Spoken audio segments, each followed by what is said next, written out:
In today's episode, a nuisance brown bear in Alaska becomes more and more aggressive towards people.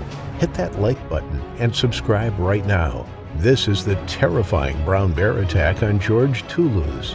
Welcome to Final Affliction.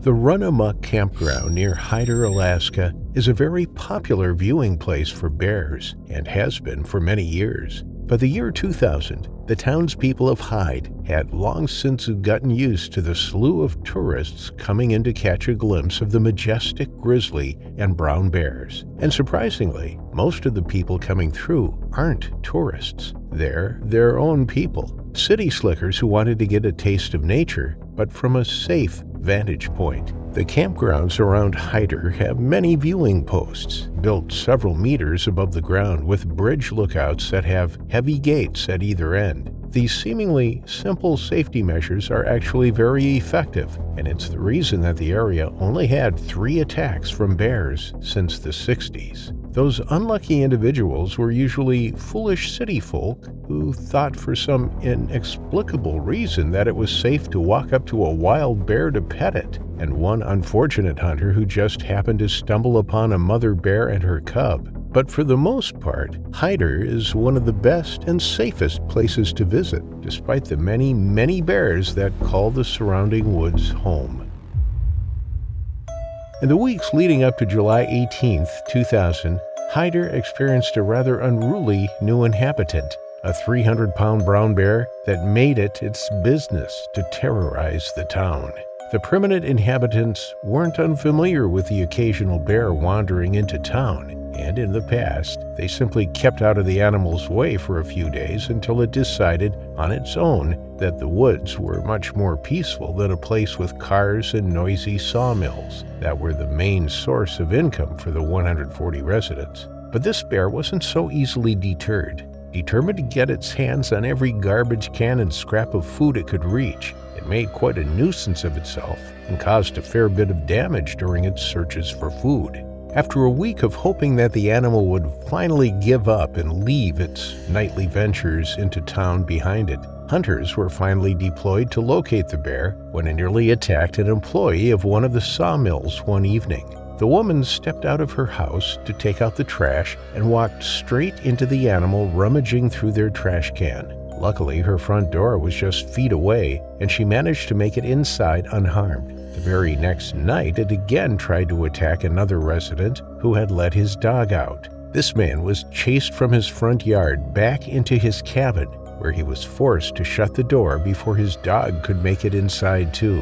Whether or not the bear killed the dog is unknown, but the mutt was never seen again. But the trackers were having a difficult time finding the animal. Those woods are full of bears, and distinguishing it from the rest wasn't going to be an easy task. All they could do was wait until it made an appearance in town again and hope that someone isn't killed.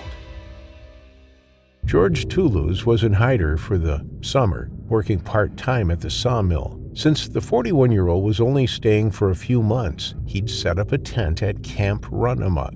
He and the other seasonal workers knew each other well, since the other 5 men living at the camp all worked in Haider every summer too. Their days were long and hard, and by the time the evening came around, there were no rowdy parties or late nights. They all took their turns at the campground's facilities to wash up and headed off to bed, just to start the next day all over again. Friday night was a night like every other. George got back, dusty, tired, and wanting nothing more than a shower and a warm meal. After his turn at the shower, he cooked his food in front of his tent and crawled into his warm bed less than 2 hours after he got off work.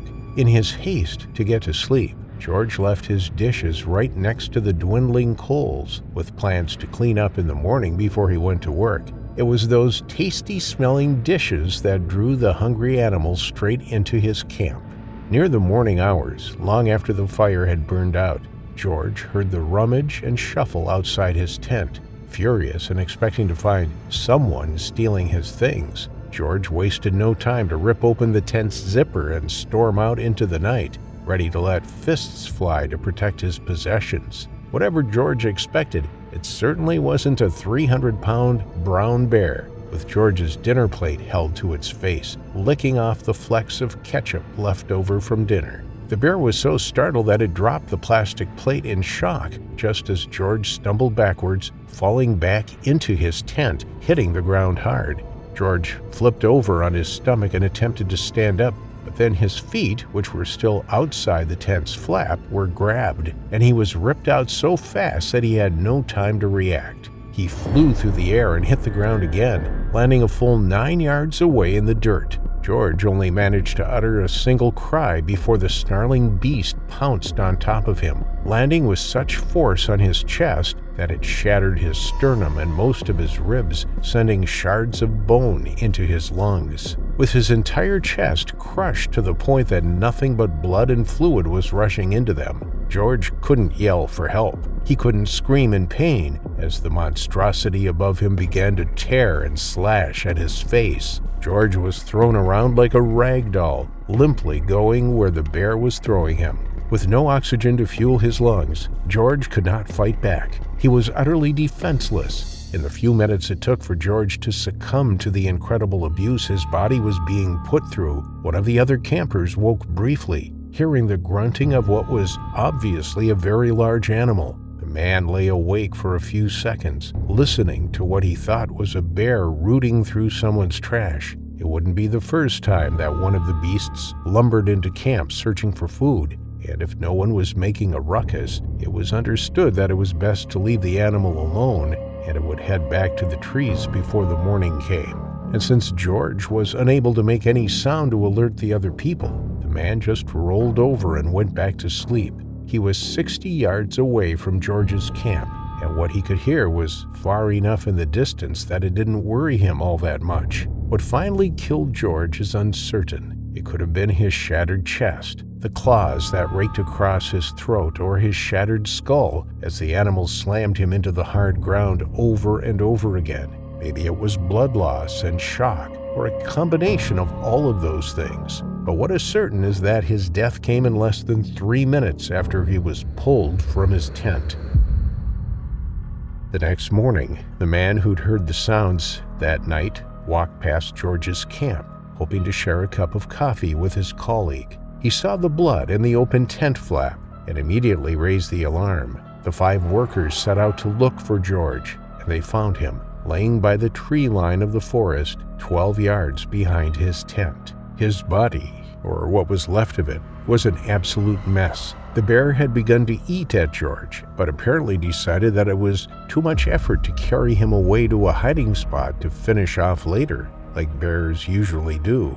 The news spread along the radio, and rangers were called in from the neighboring towns. But before they could even make it to Haider, the bear was spotted at a nearby sawmill's dump site. The workers who saw it knew from one look that it was the very animal that had killed George. Its muzzle was still caked in blood, and there were bits of George's flesh stuck in its fur. The workers picked up their rifles and shot at it as it was upending a trash can. They weren't going to wait for the rangers. It had evaded capture, traps, and trackers for nearly 2 weeks. If they didn't take their chance now, then it would just get away again. Only after it lay dead on the ground did they call it in, and the rangers' only job was to transport it to the coroner's, where it lay in the same room as its victim while the necropsy was delivered. And as expected, the proof was in the bear's stomach.